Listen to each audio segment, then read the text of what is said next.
It could rewrite our history books on where we came from and what other creatures evolved with us. My dogs will go into earthquake mode if there's going to be an earthquake in Japan, Jakarta, wherever on the planet. I was taking some rubbish out one night, and what should I see leaping along in the half-light but a beautiful golden frog.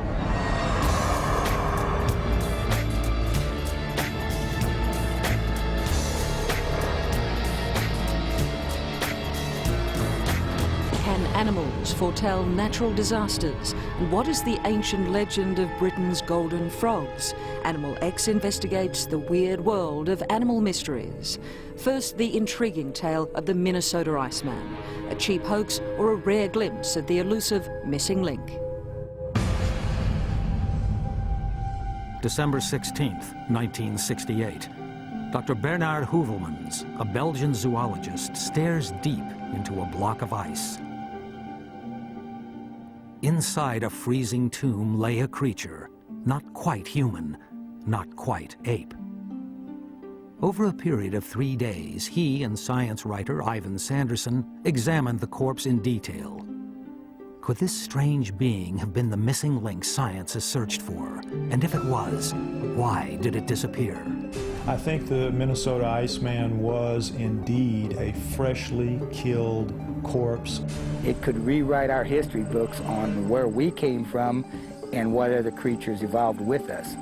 A hairy human being, not belonging to any known race. Animal X travels to Hanoi, Vietnam, but first to America to investigate the legend of the Iceman whose origins can be found in a fairground in Chico, California. In 1967, when a showman by the name of Frank Hansen put a new exhibit on the circuit, it became known as the Minnesota Iceman. History recalls this creature as being a cheap hoax, but it's claimed nothing could be further from the truth. Hominid researcher Lloyd Pye witnessed the Iceman for himself. It triggered a lifelong passion. The body was in a 7-foot freezer, long and about 3 feet wide and about 3.5 feet deep. It was put in with its knees lifted up a little bit, and it had its arm up over its head. Over the years, showman Frank Hansen came out with several stories about how this creature was found. At one point, Hansen even claimed to have killed it himself in the Minnesota woods. Lloyd Pye believes this is a credible story. It sees him, it puts its arm up like this to protect its face. He shoots through the wrist, the bullet plows right between those two bones, goes into the eye, and blows out the back of the head. Anthropologist Dr. Helmut Lufswasaura of the Australian National University believes that the creature may in fact have originated in Vietnam. Within the so-called demilitarized zone came a very strange report which was published on the 1st of November 1966. These US Marines in that area had shot and killed a big ape. Large apes shouldn't exist in Vietnam. And interestingly, there was a connection between showman Hansen and this area. Frank Hansen is an ex-fighter pilot of the United States Air Force, of a unit which was stationed in Da Nang. Frank Hansen starts to exhibit a creature which responds very well to that description of being a huge ape, just a few weeks practically after this first mention of this creature. Could the big ape killed in Vietnam have been the same creature Hansen had on display? Animal X travels to Vietnam to investigate the connection between the two. Professor Vu Quy, Vietnam's leading biologist, went to investigate reports on behalf of the government of man-ape-like creatures being sighted during the war. Professor Quee says he met some soldiers who worked at an American base. They told him in about 1965, a helicopter brought in a strange animal. After a couple of hours, they think it was taken to Da Nang. Director of primatology from Vietnam National University, Vu Nan Tang, adds to this story he believes to be true from local witnesses. Tang says the South Vietnamese soldiers put the creature on display in Kon Tum. It was on display alive, and many people can describe it. Did Hansen's army contacts provide him with a showpiece which was smuggled back to the United States and put on display as the Minnesota Iceman? Heuvelmans, the zoologist who examined the Iceman, has pondered the same question.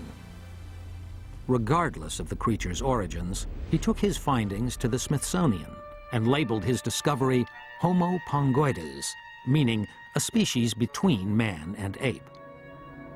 Today, Heuvelmans is gravely ill, but he still stands by his findings of 30 years ago.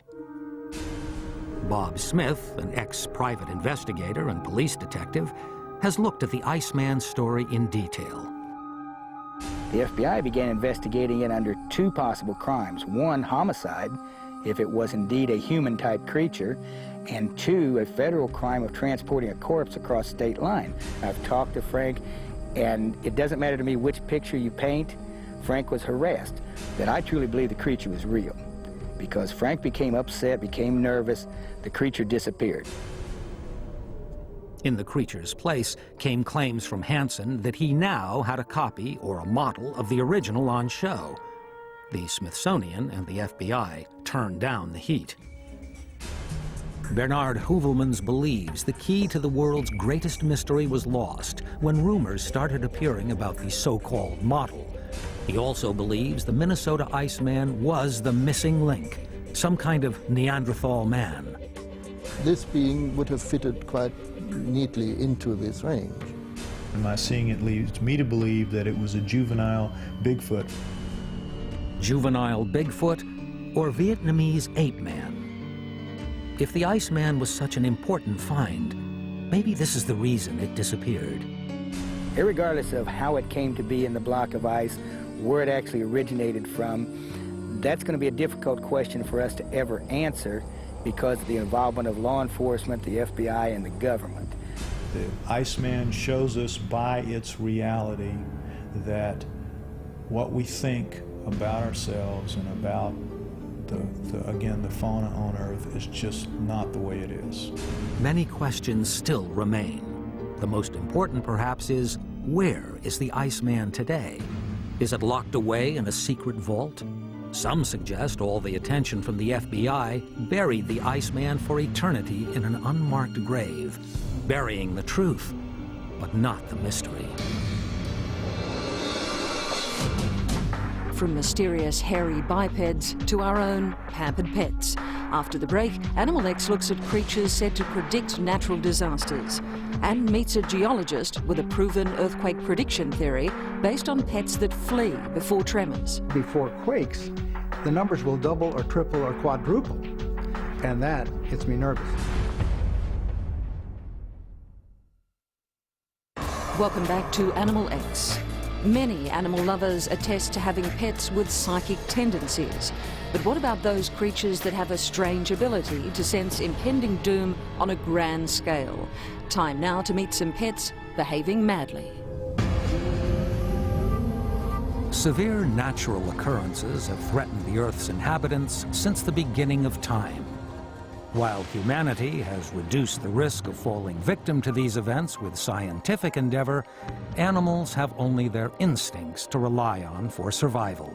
My dogs will go into earthquake mode if there's going to be an earthquake in Japan, Jakarta, wherever on the planet. Musty will show different behavior when incoming storms or changes of weather about to come about. I think we always have to work on the idea that animals are always looking after their own best interests. Animal X travels to Perth, Australia, and San Francisco, USA, to investigate the extrasensory perceptions of animals and their ability to predict extreme natural occurrences long before humans.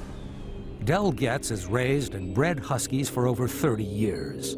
During this time, she's studied their behavior closely and believes they sense environmental changes long before we can. Well, I started out looking at earthquakes, and I developed my profile of behaviors based on earthquakes. And I found that about 24 to 36 hours in advance of an event, my dogs began to show certain types of behaviors, most notably hyperactivity. Then I noticed that there were differences in behavior for thunderstorms and windstorms. In 1989, Del began a daily log of her huskies' behavioral patterns in an attempt to understand and read their language. Every day I have a page devoted to their behavior. The things that I note are weather, phases of the moon, any remarkable solar data. If there are earthquakes, I will log that and their magnitudes and locations. After 12 years of noting down her dog's behavior and significant natural events, Del believes there is no question her animals are tuned into what nature will deliver next. It's a learning process for me. I mean, they know, with a capital K, and it's up to me to learn to speak and understand husky. Another pet owner who notices a difference in his animal prior to atmospheric changes is wildlife biologist Barney Lenheim. Yeah, she'll generally get hyperactive before a storm comes in or when the weather's changing. She is a feral horse, and I think it does make her more sensitive, because in the wild, a horse with bad habits doesn't survive. Their natural breeding will include being very sensitive and intuitive of what's around and what's happening in the air. Dr. Graham Adams is an animal behaviorist who agrees that natural selection plays a role in animals' sensory perceptions. A serious storm or a serious earthquake can seriously affect the well-being of animals. Your species has been around for millions of years and you've survived. And it's very important that you recognize impending disasters. But what is it that animals are actually picking up on which allow them to predict changes hours or even days before they occur? When we're talking about a major natural disaster, we believe that there's a change in the natural forces of our planet Earth itself, the magnetic forces. And many animals, perhaps because of the mineral magnetite in their cells, they're able to detect the change in magnetic forces. Retired geologist Jim Birkeland has been researching earthquakes for over 30 years and believes animal behavior is the key to predicting these devastating events. The animals are very much aware of a constant magnetic field. And when it begins to sputter, it causes them to be a little concerned. They may not know about an earthquake for sure, but just something's unsettling in their environment, and so one way they respond is by running away. During his many years of research, Jim has devised a controversial earthquake prediction theory he believes is more accurate than anything conventional science has to offer. I've been collecting lost animal data since September of 1979. I use lost and found clippings from the local papers. Every day I count up the missing dogs and cats and birds. When I see a sudden increase without a known cause, I suspect a quake. With a 75% accuracy rate, Jim went public with a prediction in 1989 when he realized there were more lost pet notices than usual. The missing cats went to 27. Most I'd ever seen before was 16. Meanwhile, the dogs, instead of being 15 or 20, went to 58. And we had whales beaching themselves, and I said, something's big in the works. And I called the Gilroy Dispatch reporter and said, we're due for at 6.5 to 7 during the next week between the 14th and 21st of October. On October 17th, Jim's prediction came true when a huge 7.1 quake shook San Francisco. Before quakes, the numbers will double or triple or quadruple, and that gets me nervous. Is modern science overlooking a source of information which could not only save time and money, but lives? Could tuning in to the sensory perceptions of animals lead us closer to unraveling some of the Earth's greatest mysteries. They aren't doing anything that's terribly extraordinary to anybody except people who don't believe. The animals that we're looking at today, the dog or the cat sitting at our feet, these are the animals which have survived. And these survivors are aware of the natural forces of the Earth. From animals that can save to those that can startle. After the break, Animal X investigates the case of Britain's golden frogs. Are they a divine gift from the Virgin Mary, as local legend states? And according to some of the accounts, she took a stick, stuck it in the ground, and clear water came out. And she said, as a further sign, there will be golden frogs.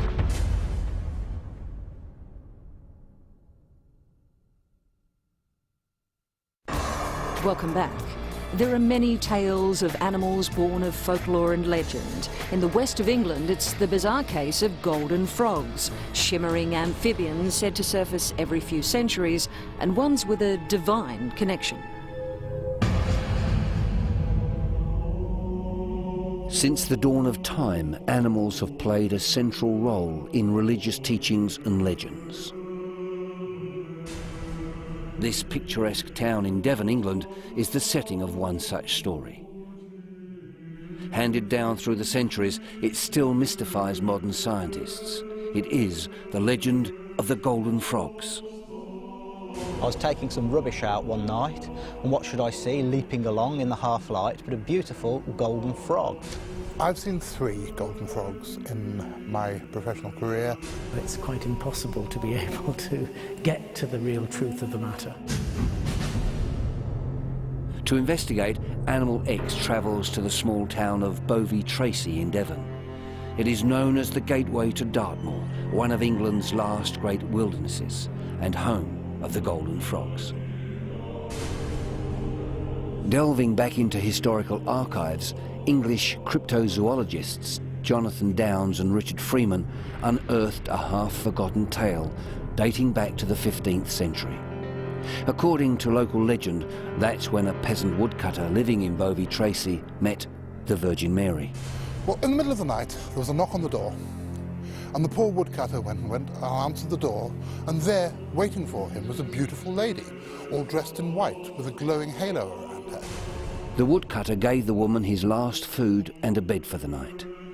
In the morning, his kindness was rewarded. Miraculously, his dying son had been cured, and the mysterious lady offered an amazing gift. I will make a holy well. And according to some of the accounts, she took a stick, stuck it in the ground, and clear water came out. And she said, as a further sign, so people will remember my visit to Mary Street, there will be golden frogs. It is said bright yellow frogs did appear and can still be found in the region today. Downes and Freeman set out to find St Mary's Spring and the golden frogs. On the wall opposite us, you can actually see what appears to be an ancient Dartmoor cross and appears to be a genuine bona fide holy well. And it's tempting to theorise that that pinpoints the place that we're standing now as the spot of where the old woodcutter had his cottage and had his visitation of the Blessed Virgin Mary. But the men were not convinced until Freeman encountered one of the mysterious creatures for himself. So I managed to capture it. It was a young female, a bright canary yellow in colour, and we kept it in captivity and studied it for several weeks, and we found that in captivity it reverted to the more usual olive green colour of the common frog. Bovey Tracy's Catholic parish priest, Monsignor Adrian Toffolo, says legends like the Virgin Mary's golden frogs are almost impossible to prove or disprove. Stories don't come from nowhere. There is generally some sort of basis for legends. But of course, it's shrouded in the mists of time. It's very difficult for us to know exactly what the truth was. But scientists often dismiss the amazing amphibians as a byproduct of global warming or a pollution-induced phenomenon. But Dr. Trevor Beebe, an amphibian expert from the University of Sussex, believes the strange creatures could be the result of inbreeding. I doubt whether the cholera in itself is a threat. What I do think is that this underlying problem of populations becoming more isolated and genetically inbred is certainly a threat. Naturalist Mark Nicholson is the education officer for Cornwall's Wildlife Trust. He believes the golden frogs found throughout the west of England are a natural freak of nature, and that they may be an ominous warning to humanity. What it could be is a warning sign to us, you know, that something is changing in the environment, and often frogs do warn us in advance of other creatures, really, that there are changes going on in the environment. The medieval legends would tend to give weight to the idea that these frogs have been around for a very long time, and they come in cycles. They appear perhaps every 200 years or so. So while scientists continue to ponder this bizarre colour morph, many local people are convinced their golden frogs may simply be the result of divine intervention.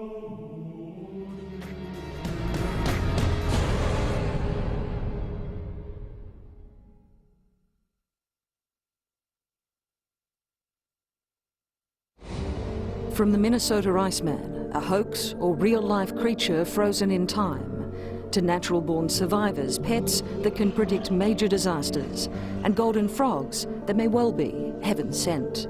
The mysterious tales of the animal world continue to fascinate and perplex us. After all, it's said there are stranger things in heaven and earth than we can think of. You've just seen some of them on Animal X.